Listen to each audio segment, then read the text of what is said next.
Dans une interview, Mbappé a avoué que Messi est le meilleur de tous les temps. Et il n'y a pas grand-chose à ajouter, je l'admets moi-même, avec Cristiano, je pense que ce sont les meilleurs, mais même CR7 lui-même est resté en arrière maintenant avec les performances de Messi en Coupe du Monde. Mais soyons honnêtes, Kylian est déjà l'un des meilleurs, égalant ses grands noms dès maintenant et encore plus à la fin de sa carrière. Et peut-être que l'une des choses les plus incroyables de ce mondial, c'est de suivre cette course au but entre Mbappé et Messi pour voir qui deviendra le meilleur buteur de l'histoire de la Coupe du Monde. Mbappé, comme Messi, assument complètement leurs responsabilités pour porter leur équipe et marquer les esprits. Les deux centralisent cette pression. Et c'est la chose la plus gratifiante à voir dans cette compétition. Avant, les Coupes du Monde offraient des matchs comme Portugal contre Espagne, avec beaucoup de peur des deux côtés, peu d'envie de jouer, et au final, le but d'un latéral remplaçant que personne ne connaît. Dans ce mondial, ce n'est pas le cas. Haaland plie le match pour la Norvège à la dernière minute contre le Brésil. Bellingham se fait remarquer en mettant un doublé pour l'Angleterre face au Mexique. Bref, les exemples ne manquent pas. Et aujourd'hui, je veux surtout vous parler de cette bataille de l'ombre entre Messi et Mbappé. Les deux ne l'avoueront jamais, mais je vais vous prouver qu'ils gardent un œil attentif là-dessus. Mais avant ça, je vous demande un petit like sur cette vidéo et de vous abonner à la chaîne. Vous kiffez nos contenus et on a besoin que vous continuiez à nous soutenir, surtout en vous abonnant. N'oubliez pas que l'espace commentaire est ouvert et libre pour donner votre avis, on répond à tout le monde. Messi, Mbappé et Haaland se retrouvent à égalité, avec 7 buts chacun. Mbappé et Haaland ont déjà joué leur 8e de finale, tandis que Messi joue aujourd'hui contre l'Égypte, un énorme choc entre Salah et Messi. Le dernier souvenir que j'en ai, c'est mon club de Liverpool, qui mettait une fessée monumentale à Barcelone. Ils s'en souviennent encore aujourd'hui. Un de ces jours, je ferai une vidéo sur ces matchs historiques. Jusqu'à présent, Messi est tombé sur l'Algérie, l'Autriche, la Jordanie et le Cap-Vert. Rien que ça.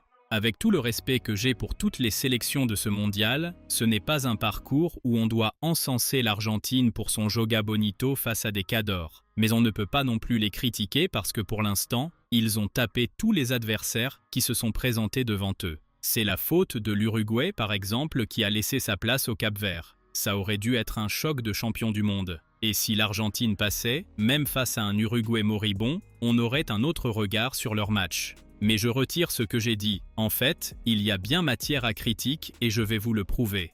Contre l'Algérie, Messi a mis un triplé, mais il aurait dû être expulsé. Il ne l'a pas été et le jeu continue, on va faire comme si de rien n'était. Après tout, l'arbitrage est bizarre en ce moment, pas vrai ? Trump a appelé Infantino pour demander une révision du carton rouge de l'attaquant américain et les mecs ont tout simplement annulé la suspension automatique.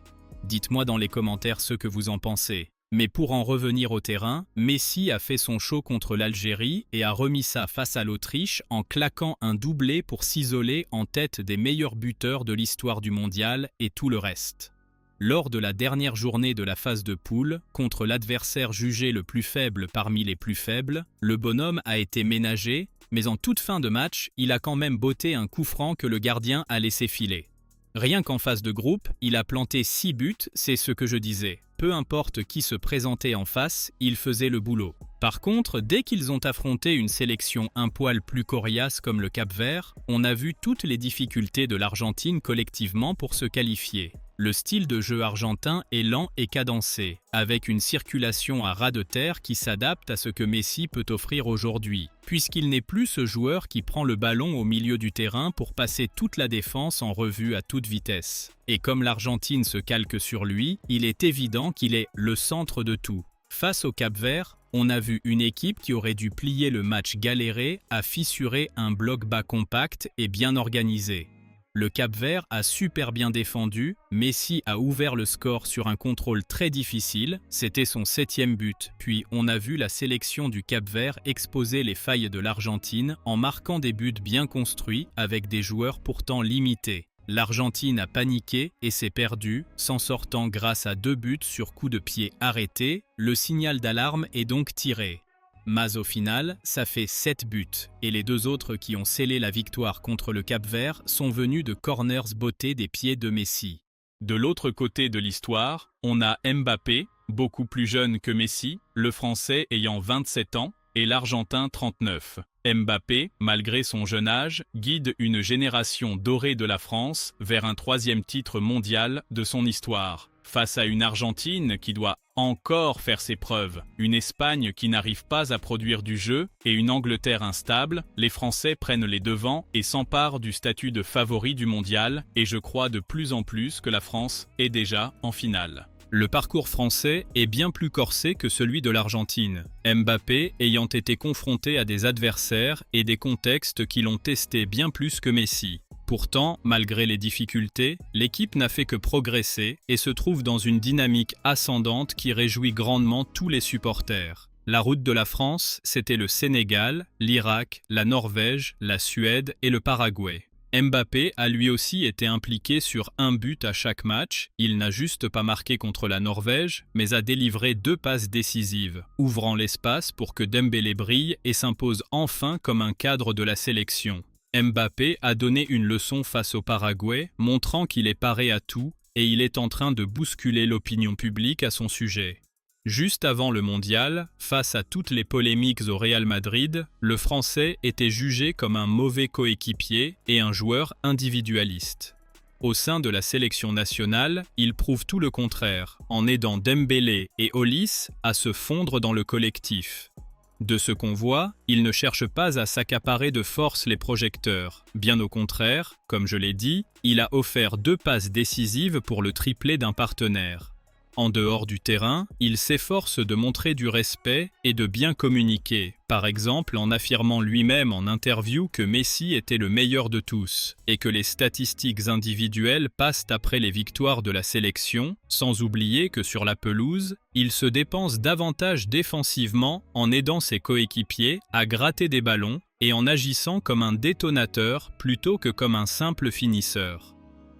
Pour en revenir au Paraguay, cet adversaire a testé le mental des Français.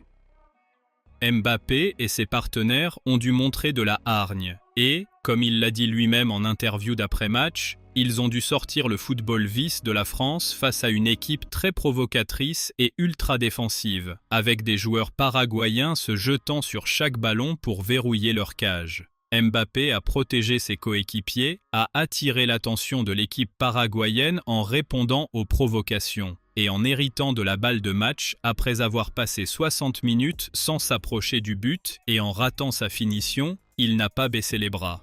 Il a continué à se battre pour sa sélection et au moment de plier l'affaire sur le penalty obtenu par Doué, il s'est présenté et a fait ce qu'on attendait de lui, qualifiant la France pour l'écart et s'offrant son 7e but dans cette édition, revenant à hauteur de Messi.